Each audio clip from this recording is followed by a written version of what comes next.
नमस्कार दोस्तों, आज हम इस वीडियो में पढ़ाएंगे आपको सीटिंग अरेंजमेंट, जो कि रीजनिंग में काफी इंपॉर्टेंट चैप्टर होता है। और इसके सवाल आपने काफी सारे एग्जाम में देखे भी होंगे। इस वीडियो में देखते हैं आप कैसे लगाना है, आपको समझना है। 23 नंबर देखिए, लिखा हुआ दिए गए आंकड़ों को ध्यानपूर्वक पढ़िए और नीचे दिए गए प्रश्नों के उत्तर दीजिए। यहाँ पर लिखा हुआ LMNOP, 5 मित्र जो कि एक गोलाकार आकृति में बैठे हुए हैं। एन अचानक पी की ओर बाईं ओर बैठ गया है। और आगे लिखा हुआ है एल जो है ओ और पी के बीच में बैठा हुआ है। एम और एल के बीच में कौन बैठा हुआ है? तो देखिए यहाँ पर सबसे पहले एक गोल आकृति में बैठे हुए हैं, तो एक सर्कल इस टाइप का बना लेंगे। अब देखो यहाँ इसका केंद्र होगा। जब तक प्रश्न में ये मेंशन ना करे कि केंद्र के बाहर की तरफ देख रहे हैं कि अंदर की तरफ, तो हमेशा मान के चलेंगे केंद्र के अंदर की ओर देख रहे हैं, ठीक है ना। चलो 5 लोग हैं, इस तरीके से बना देते हैं। 1 2 3 4 इतना आप कर लेंगे। चलो 5वें के यहाँ बैठा देते हैं। अब देखो आपको स्टार्टिंग कहां से करनी है। जब भी केंद्र की ओर मुख करके बैठे होंगे, तो पहले जो क्वेश्चन में दिया होगा ना बैठने वाला, उसको हमेशा यहाँ पे बैठा लेंगे। ये अगर आपने सीख लिया तो फिर आपका सवाल गलत नहीं होगा। देखो पढ़ते हैं पहले सवाल को। लिखा हुआ है एन जो है अचानक पी के बाईं ओर बैठ गया है। पी के बाईं ओर, समझ रहे हैं ना। तो पी हमारा यहाँ होगा, इसका जो बायां होगा इधर होगा ना। मान लो इधर को मुंह करके बैठा है, तो इधर दायां होगा, इधर बायां होगा, ठीक है ना। तो एन अचानक जो है पी के बाईं ओर बैठ गया। जैसे कहा वैसे हमने बना लिया। अब आगे लिखा हुआ है एल जो है ओ और पी के बीच में बैठा हुआ है। एल जो है ओ, ओ यहाँ पे होगा, ठीक है ना।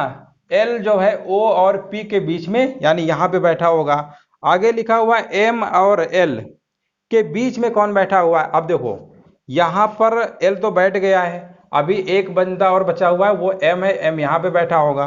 प्रश्न में पूछा गया है एम और एल के बीच में कौन बैठा हुआ है। देखिए बहुत ही सिंपल है। एम और एल के बीच में कौन बैठा हुआ है? ओ बैठा हुआ है। तो देखिए दिए गए ऑप्शन में ओ कहाँ लिखा हुआ है? C number. तो आपको इस तरीके से लगाना है। आप देखिए कितना सिंपल है, लग गया। तो इसको जो राइट आंसर होगा ओ वाला हो जाएगा, यानी ऑप्शन नंबर तीसरा यानी सी नंबर सही हो जाएगा। उम्मीद है समझ गए होंगे। अभी और 2-3 सवाल देखते हैं, ताकि आपका अच्छे से जो भी डाउट होगा क्लियर हो जाएगा। आगे बढ़ते हैं हम। अगला सवाल देखते हैं। लिखा हुआ है 24 नंबर, दिए गए कथन को पढ़ें और निर्णय लें कि निम्नलिखित में से कौन सा कथन प्रश्न का उत्तर देने के लिए पर्याप्त है, ठीक है ना। अब यहाँ पर पूछा गया कौन सा कथन पर्याप्त है। अब क्वेश्चन को ध्यान से पढ़ लेते हैं। लिखा हुआ है आई ओ एल और एच एक वृत्तीय प्रारूप में खड़े हैं। एच के बाईं ओर कौन खड़ा है, ठीक है ना। एच के बाईं ओर कौन खड़ा है। और आगे लिखा हुआ है कथन दिया गया है आई जो है ओ के बाईं ओर खड़ा है और एल आई के बाईं ओर खड़ा है। एल हरे रंग की टी शर्ट पहन रखा है। अब यहाँ पर जो दिए गए हैं ऑप्शन नंबर 1 केवल कथन 2 पर्याप्त है, कथन 1 और 2 दोनों अपर्याप्त है, कथन 1 और 2 दोनों अपर्याप्त है, या केवल कथन फर्स्ट जो है पर्याप्त है। ये तो क्वेश्चन लगाने के बाद ही मालूम चल पाएगा कि क्या हो रहा है। तो पहले देखो यहाँ पर कितने लोग हैं। सबसे पहले देखिए आई ओ एल एच मतलब 4 लोग हैं। चलो इस तरीके से बना लेते हैं। मान के चलते हैं ये भी वृत्तीय रूप में है और खड़े हैं अंदर की ओर मुंह करके। 1 2 3 4 इस तरीके से बना लेंगे, कोई दिक्कत नहीं है। अब देखो ध्यान से पढ़ते हैं। लिखा हुआ है एच के बाईं ओर कौन खड़ा है। अच्छा, प्रश्न में पूछा गया है एच के बाईं ओर कौन खड़ा है। तो पहले हम पढ़ते हैं कथन फर्स्ट है। क्या लिखा हुआ है आई जो है ओ के बाईं ओर खड़ा है। आई जो है देखो हमने क्या था, नीचे से स्टार्ट करते हैं। जो यहाँ पे पॉइंट ऐसे आप बनाएंगे, जो नीचे होगा ना, जो पहला वर्ड दिया होगा, जो पहला बोलेगा कंडीशन आई, आई जो है ओ के बाईं ओर खड़ा है, इसका मतलब आई को यहां बैठा लिएगा, ठीक है ना। आई ओके, ओ के बाईं ओर, इसका मतलब ओ कहां पे बैठा होगा? ओ कहां पे बैठा होगा? यहां पे बैठा होगा ना। तभी तो ओ यानी आई जो है जस्ट ओ के बाईं ओर होगा, तभी तो होगा। आगे लिखा हुआ है और एल आई के बाईं ओर खड़ा है, यानी और एल, एल जो है आई के बाईं ओर। अब देखो इसका बायां कौन होगा? इसका बायां तो यही वाला होगा, क्योंकि इसका दायां ये होगा, ठीक है ना। ओ का बायां ये आई होगा। देखो ओ के अगर बायां देखेंगे ना, तो आई बैठा हुआ है। आई के दाएं कौन बैठा हुआ है? ओ बैठा हुआ है। लेकिन यहां पर देखो, यहां जो लिखा हुआ है ना एल, आई के बाईं ओर है, तो यहां पर इसके बाईं ओर कौन बैठा है? एल। जैसे प्रश्न में कहेगा आपको वैसे ही करना है, कोई भी फालतू का दिमाग एक्स्ट्रा नहीं लगाना है, ठीक है। आगे लिखा हुआ है, चलो हो गया। अब यहां पर बताओ कितने लोग थे? एल ओ आई ओ एल आई थे, आई ओ एल आई, तो इसका मतलब यहाँ पर कौन नंबर बचा है, यहाँ पर बचा हुआ है एल हो गया है, एल हो गया है, आई हो गया है, यानी ओ भी हो गया है, ठीक है ना, I O L I, I O L I, I O L H है, यहाँ पर एच बैठेगा, कौन बैठेगा, एच, ठीक है ना। हो गए, देखो चारों हो गए। अब प्रश्न में पढ़ते हैं, केवल कथन दो पर्याप्त है। कथन दो वाला, कथन जो है हरे रंग की टी शर्ट, देखो हरे रंग का तो कोई मतलब ही नहीं है। प्रश्न में पूछा गया था एच के बाईं ओर कौन खड़ा है, एच के बाईं ओर, तो एच के बाईं ओर कौन खड़ा है, ये तो ये इसका दायां होगा और ये इसका बायां होगा, कौन है, एल है, एल है, इसका राइट आंसर एल होगा। लेकिन यहां पर जो दूसरा वाला कथन दिया है, एल हरे रंग की टी शर्ट पहन रखा है, इसका कोई यूज नहीं है। और जो पहला वाला जो लाइन दिया था सवाल पे, एल ओ के बाईं ओर खड़ा है और एल आई के बाईं ओर खड़ा, इसी से हमारा रिजल्ट निकला है कि जो एच एल है वो एच के जस्ट क्या है, बाईं ओर है, ठीक है। तो इसके लिए हमें कथन फर्स्ट की जरूरत पड़ी है, दूसरे वाली जरूरत पड़ी ही नहीं है। तो इसका जो राइट आंसर होगा ऑप्शन नंबर डी होगा। कौन सा सही होगा, डी, केवल कथन जो फर्स्ट है वही हमारा क्या होगा, पर्याप्त होगा। आशा करते हैं समझ गए होंगे। अब इसके आगे और सवाल देखेंगे तब आपको और अच्छे से क्लियर हो जाएगा। अगला सवाल देखते हैं, लिखा हुआ है 7 व्यक्ति हैं, A B C D E F G, ठीक है ना। एक वृत्त के चारों ओर केंद्र की ओर मुख करके बैठे हुए हैं। ए जो है जी और डी के बीच में बैठा हुआ है, सी जो है डी के दाईं ओर से दूसरे स्थान पर है और बी एफ के बीच में बैठा है, तो बी ई के बगल में नहीं बैठा है। तो प्रश्न में पूछा गया है निम्नलिखित में से कौन ए के दाईं ओर चौथे स्थान पर बैठा हुआ है। चलिए आशा करते हैं सवाल समझ गए होंगे। अब इसको लगाते हैं। देखो सबसे पहले एक हम सर्कल ऐसे बना लेंगे, ठीक है ना। कितने मित्र हैं, 7 है ना, एक यहाँ 2, ऐसे आमने सामने करेंगे, 2 3 4 5 6, 7 में कहाँ बैठा लोगे, चलो यहीं बैठा लो, कोई दिक्कत नहीं है, कहीं भी बैठा लीजिए 7 को। चलो सवाल को अच्छे से पहले पढ़ते हैं। लिखा हुआ ए जो है जी और डी के बीच में बैठा हुआ है। स्टार्टिंग नीचे से करेंगे, जिसका नाम पहले बोला जाएगा उसको सबसे नीचे वाले पॉइंट से शुरू करते हैं। ये चीज आप समझ लीजिए। ए जो है जी और डी, यानी ए जो है ए जी और डी के बीच में बैठा है। लेकिन अब देखो यहां पर हमने जी और डी लिख दिया, हो सकता है डी यहां पे हो सकता है जी यहां पे हो सकता है कि नहीं हो सकता है। डी जी के बीच में बैठा है, इसका मतलब ये हुआ ना, ये तो डी इधर होगा तो फिर जी इधर होगा, जी इधर होगा तो डी इधर होगा, तभी तो बीच में आएगा ना ए। अभी कंफ्यूजन है कि कौन किधर बैठा है। चलो आगे पढ़ते हैं, आगे पढ़ते हैं। लिखा हुआ है सी जो है डी के दाईं ओर से दूसरे स्थान पर, अच्छा सी जो है डी के दाईं ओर, अब देखो इसका अगर यहां पर अगर डी होगा ना तो इसके दाईं ओर तो होगा ही नहीं, तो इसका मतलब क्योंकि ऑलरेडी जी बैठ जाएगा। तो यहां पर जो लिखा हुआ है तो इसका क्या मतलब हुआ कि यहां पर जो है हमारा जी है, यहां पर जी है और यहां पर क्या है, डी है, ठीक है ना। यहां पे डी नहीं होगा, समझ गए ना। तो ये प्रश्न में बोला है कि जो सी है डी के दाएं दूसरे स्थान पर है, यानी जो सी है इसका दाएं दूसरे स्थान पर कौन आएगा, यहां पे आएगा। सी जो है डी के दाएं, यानी पहला स्थान यहां, इसको छोड़ गिनते हैं, यानी पहला ये दूसरा ये, सी जो है डी के दाएं दूसरे स्थान पर बैठा हुआ है। चलो हो गया। अब देखो यहां पर जो पॉइंट लिखा हुआ है और बी एफ के बीच में बैठा है ना, और बी एफ के बीच में बैठा है, जब भी और लगाओ याद रखिएगा, जब और लगा हो, जो पहले चर्चा की गई थी, पहले चर्चा करने का मतलब जो यहाँ पे लिखा हुआ था ना, सी जो है डी के दाईं ओर दूसरे स्थान पर बैठा है, सी और डी की बात हो रही थी ना। अगर और लगा हुआ है तो जो सी और डी की बात हो रही थी ना, तो और वाले में सी के लिए होता है। अगर यहाँ पर जो लगा होता है तो दूसरा यानी सेकेंड पर्सन के लिए होता है। इस चीज को आप दिमाग में बैठा लीजिए। तो यहाँ पर इनको ऐसे लिखना चाहिए था, लेकिन कंफ्यूजन के लिए लिखा गया है। आपको अंडरस्टूड है, आपको समझना है। लिखा हुआ है ना और बी एफ के बीच में बैठा है, इसका मतलब और लगा हुआ है, यानी सी की बात हो रही है। तो जो सी है वो बी और एफ के बीच में बैठा हुआ है, ये कहने का मतलब है। सी जो है बी और एफ के बीच में बैठा हुआ है, यानी बी हमारा यहां हो सकता है, एफ हमारा यहां हो सकता है, या हो सकता है एफ इधर हो तो बी इधर होगा। अभी असमंजस का मामला है, अभी कंफर्म नहीं है कि बी इधर है कि इधर है, एफ इधर है कि इधर है। चलो आगे बढ़ते हैं और अगली लाइन से क्लियर हो जाएगा। आगे लिखा हुआ है बी जो है ई के बगल में नहीं बैठा हुआ है। बी जो है ई के बगल में नहीं बैठा है, इसका मतलब अगर यहाँ पे ई बैठा लोगे, ठीक है ना, यहाँ पे ई बैठा लोगे और क्या लिखा हुआ है, बी जो है ई के बगल में नहीं बैठा है। तो बी जो है ई के बगल में, यानी ई को अगर यहाँ बैठा लोगे तो बी यहाँ पे नहीं होगा, क्योंकि प्रश्न में बोला है कि बी जो है ई के बगल में नहीं बैठा है। इसका मतलब बी यहाँ नहीं रहेगा, एफ रहेगा। क्या रहेगा, एफ।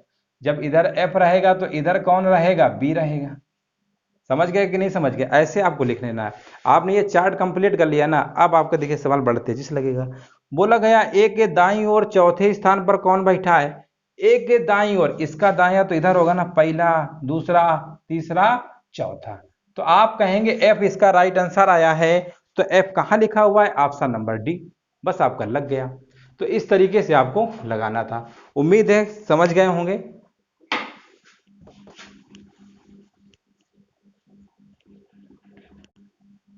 चलिए अगला सवाल देखते हैं। लिखा हुआ निम्नलिखित जानकारी को ध्यान से पढ़िए और नीचे दिए गए प्रश्नों के उत्तर दीजिए। लिखा हुआ 7 अधिकारी T U V W X Y Z एक वृत्त के चारों ओर केंद्राभिमुख होकर बैठे हुए, यानी केंद्र की ओर मुख करके बैठे हुए हैं। आगे लिखा हुआ है टी जो है जेड और डब्ल्यू के बीच में बैठा है, वी जो है डब्ल्यू के दाईं ओर दूसरे स्थान पर बैठा है, और यू और वाई के बीच में है। यू एक्स के बगल में नहीं बैठा है। यू के ठीक दाईं ओर कौन बैठा है। अब देखिए इसको कैसे अरेंजमेंट करेंगे। सबसे पहले देखो 7 अधिकारी हैं, एक सर्कल इस तरीके से बनाएंगे। 7 अधिकारी हैं, 1 2 3 4 5 6 ऐसे हो गए, 7वां यहां रख लो, कोई दिक्कत नहीं है ना। चलिए ये लिखने का तरीका है, इसका 1 2 ऐसे आमने सामने रखिए, 3 4 5 6 7 8 होता तो 8वां यहां रखते, ठीक है ना। चलिए 7 है, कोई दिक्कत की बात नहीं है। सवाल को पहले देखिए समझ लेते हैं, समझ लेंगे। अगर आपने ये सही से अगर अरेंजमेंट कर दिया तो फिर आपका सवाल कोई गलत कर ही नहीं सकता है। ये नहीं बना पाए ना तो फिर आपको सवाल नहीं आएगा। इसको हम समझा रहे हैं, इसलिए आपको थोड़ा समय दे रहे हैं, आप कोशिश करिए अच्छे समझने की। अब देखो आगे पढ़ते, लिखा हुआ है टी जो है जेड और डब्ल्यू के बीच में बैठा हुआ है, यानी टी जो है स्टार्टिंग कहां से करते हैं, नीचे से करते हैं। जब केंद्र की ओर बैठे होते हैं नीचे से स्टार्टिंग करते हैं, जब केंद्र से बाहर की ओर देखते हैं ना तो ऊपर से स्टार्ट करते हैं। अभी केंद्र से जब बाहर वाले क्वेश्चन होंगे ना उसको भी बताएंगे, ठीक है। चलो टी जो है जेड और डब्ल्यू के बीच बैठा है। टी जो है जेड, जेड और डब्ल्यू, यानी जेड यहां हो सकता है, डब्ल्यू यहां हो सकता है डब्ल्यू इधर हो सकता है जेड इधर हो सकता है कि नहीं हो सकता है। बीच में बैठने का मतलब होता है कि टी इधर हो सकता है, डब्ल्यू उधर हो सकता है। ये तो आप समझ रहे हैं ना, जेड इधर होगा तो डब्ल्यू इधर होगा, डब्ल्यू इधर होगा तो जेड इधर होगा। अभी कंफर्म नहीं है कौन है, चलो आगे पढ़ते हैं, आगे सब क्लियर हो जाएगा, कोई इसमें बड़ी बात नहीं है। आगे लिखा हो वी जो है, वी जो डब्ल्यू के दाईं और दूसरे स्थान पर, डब्ल्यू के दाएं। अब भैया डब्ल्यू तो इधर नहीं रहेगा ना, इधर रहेगा ना, तो फिर दाएं तो फंस जाएगा मामला, क्योंकि जेड पहले से आ जाएगा। तो इसका मतलब यहां पर लिखा ना डब्ल्यू, तो इसका मतलब डब्ल्यू इधर है तो जेड इधर रहेगा, क्या रहेगा, जेड रहेगा। अब डब्ल्यू के दाएं दूसरा नंबर बोला है ना, पहला ये हो गया, दूसरा ये वाला। तो कौन है देख लेते हैं। लिखा हुआ है, साफ साफ पढ़िए, लिखा हुआ है, लिखा हुआ वी जो है, वी जो डब्ल्यू के दाईं और दूसरे स्थान पर है, यानी यहां पर वी बैठा हुआ है। कौन बैठा हुआ है, वी। चलो समझ गए होंगे, दूसरे स्थान पर बैठा है। आगे बढ़ते, और अच्छा और लगा दिया है, देखो और वर्ड अगर लग गया है तो किसके लिए होगा, और लगा हुआ है। और यू और वाई के बीच में, और यू और वाई के बीच में कौन है, ये कहना चाहते हैं वी। वी जो है, ये जो वी है ना, ये है हमारा यू और वाई के बीच में, यू और वाई के बीच में, यू और वाई हो सकता है, यू इधर हो वाई इधर हो सकता है। बीच में जब भी कहेगा ना तो दोनों पॉसिबल होते हैं, या तो ये हो सकता है या तो ये हो सकता है, ठीक है ना। इस तरीके से आप समझ लीजिए, बीच में है तो दोनों हमारे पॉसिबल है, कुछ भी हो सकता है। आगे बढ़ते हैं, आगे लिखा यू जो है एक्स के बगल में नहीं बैठा है। अच्छा यू जो है एक्स के बगल में, अगर यहाँ एक्स बैठा लोगे तो यहाँ यू नहीं होगा, तो इसका मतलब यहाँ कौन रहा होगा, वाई रहा होगा, और यहाँ पे कौन रहा होगा, यहाँ पे यू रहा होगा। देखिए पूरा बैठा दिया ना, इतना आपने कर लिया, समझो आपका काम हो गया। अब देखो प्रश्न में पूछा गया यू के ठीक दाईं ओर कौन बैठा हुआ है। यू के ठीक दाईं ओर कौन बैठा हुआ है, इसके दाईं ओर कौन है, यही तो है ना। तो यू के ठीक दाईं ओर कौन है, वी, यानी ऑप्शन नंबर इसका कौन सही होगा, सी। तो उम्मीद है आपको इसी टाइप के सवाल करना है परीक्षाओं में, कोई कंफ्यूजन नहीं करना है। अगर आपने इतना बना लिया तो फिर आपका सवाल समझो लग गया, ठीक है ना। चलिए आगे बढ़ते हैं।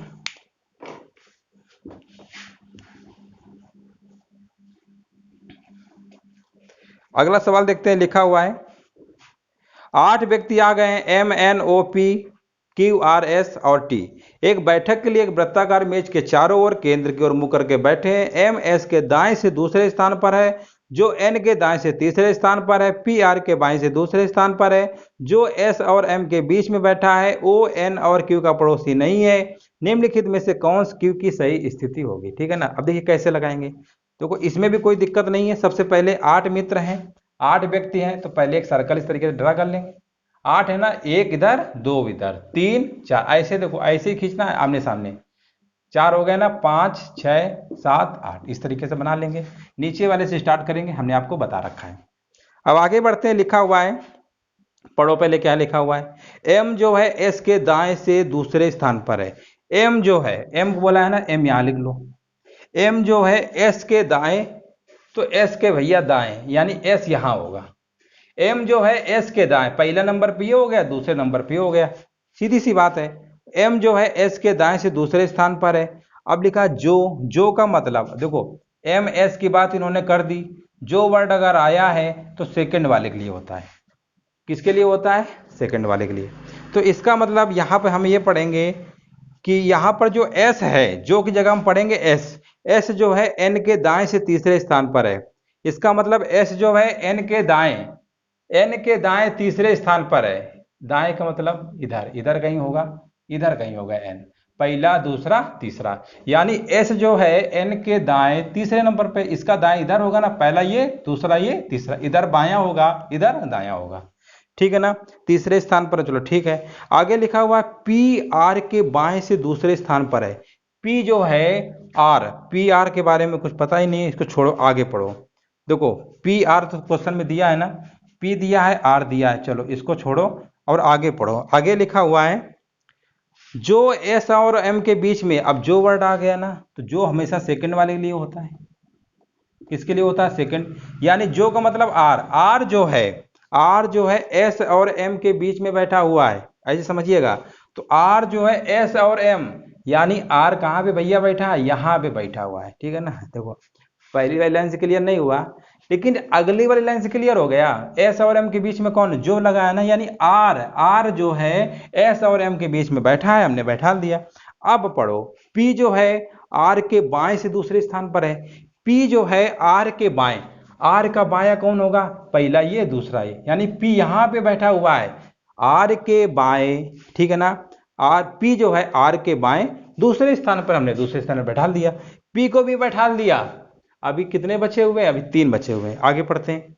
ओ जो है एन या क्यू का पड़ोसी नहीं है। अच्छा, ओ जो है एन या, तो ओ यहां पे नहीं आएगा ना, तो यहां पे आएगा।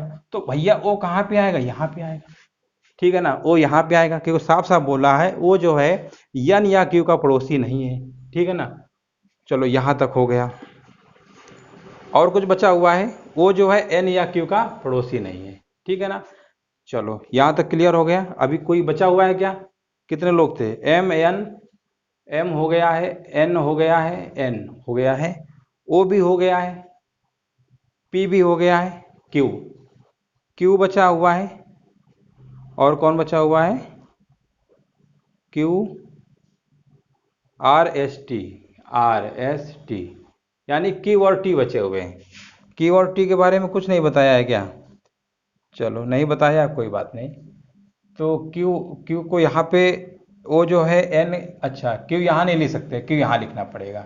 देखो अगर यहाँ ओ लिखे हो तो साफ साफ लिखा है ना, एन या क्यू का पड़ोसी नहीं है, मतलब ओ को यहाँ नहीं बैठाल सकते। अगर यहाँ बैठाल तो इसका पड़ोसी होता है, यहाँ बैठालते तो भी इसका होता है ना। अब सही है, ओ जो है एन या क्यू का पड़ोसी नहीं है, इसका मतलब ओ हमने सही बैठाला था। ठीक है ना। अब हो गए। अब कौन सा नंबर बचा हुआ है? कोई छूट गया है क्या? एम एन, एम हो गया, एन हो गया, ओ भी हो गया, पी भी हो गया, पी के बाद पी हो गया ना, पी के बाद क्यू भी हो गया है, क्यू के बाद आर भी हो गया है, आर के बाद एस, एस भी हो गया है, फिर टी, टी बचा है, टी यहाँ पे बैठा होगा, बस हो गया। इतना आपने बैठा लिया, बस हो गया। अब आगे देखिए लिखा हुआ है क्यू की सही स्थिति क्या है। अब बताओ क्यू की सही स्थिति क्या है। ऑप्शन को पढ़ते हैं। ऑप्शन हमारे दिए गए हैं, एन के बाईं ओर एकदम बगल में। कहाँ भैया एन के एकदम बगल में? ये तो दाईं ओर है। एन के क्या है? एकदम बगल में दाईं ओर है। कहीं ऑप्शन लिखा है क्या? अच्छा लिखा तो है, ऑप्शन नंबर डी लिखा हुआ है। एन के दाईं ओर एकदम बगल में कौन बैठा है? कौन बैठा है? क्यू बैठा है। एन के एकदम बगल में दाईं ओर कौन बैठा है? क्यू बैठा है। इसका मतलब ऑप्शन नंबर डी क्या होगा? राइट होगा। तो इस तरीके दोस्तों आपको पहले से आपको फिगर बनाना पड़ेगा और इस तरीके से आपको सीक्वेंस अरेंजमेंट करना है। ये अगर आपने कर लिया तो आपका सवाल लग गया, नहीं कर पाएंगे तो फिर आपका सवाल नहीं लगेगा। तो आज हम यहीं तक रखते हैं, इसके आगे जो और क्वेश्चंस बचे हुए हैं वो अगले पार्ट में कवर करेंगे, ठीक है ना। तब तक के लिए वीडियो देखने के लिए दोस्तों धन्यवाद।